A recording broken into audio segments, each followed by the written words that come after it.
नमस्कार दोस्तों, आज हम बात करेंगे भगवान श्री कृष्ण और बारबरिक के बीच के युद्ध के बारे में। आइए बात करते हैं। बारबरिक और श्री कृष्ण का युद्ध महाभारत के युद्ध के दौरान हुआ था।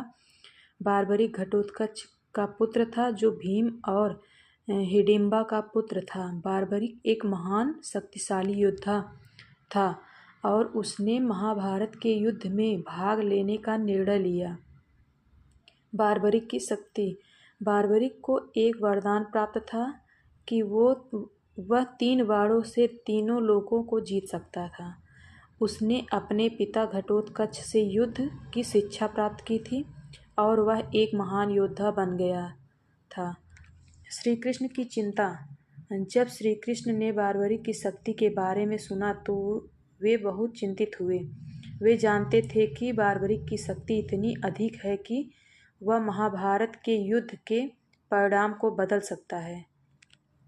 बारबरिक का श्री कृष्ण से मिलना। बारबरिक ने श्री कृष्ण से मिलने का निर्णय लिया और वह उनके पास गया।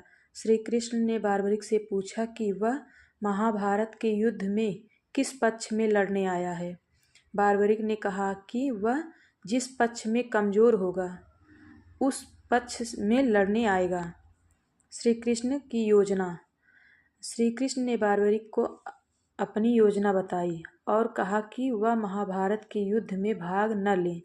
बारबरिक ने श्री कृष्ण की बात मान ली, लेकिन उसने कहा कि वह युद्ध को देखना चाहता है। बारबरिक का वध। श्री कृष्ण ने बारबरिक का वध करने का निर्णय लिया क्योंकि वे जानते थे कि बारबरिक की शक्ति इतनी अधिक है कि वह महाभारत के युद्ध के परिणाम को बदल सकता था। श्री कृष्ण ने बारबरिक का सिर काट दिया और बारबरिक का सिर एक पेड़ पर रख दिया गया। बारबरिक की शक्ति। बारबरिक की भक्ति श्री कृष्ण के प्रति बहुत अधिक थी और उसने श्री कृष्ण से कहा कि वह अपने जीवन में केवल एक बार श्री कृष्ण के दर्शन करना चाहता है। श्री कृष्ण ने बारबरिक की इच्छा पूरी की और बारबरिक ने श्री कृष्ण के दर्शन किए।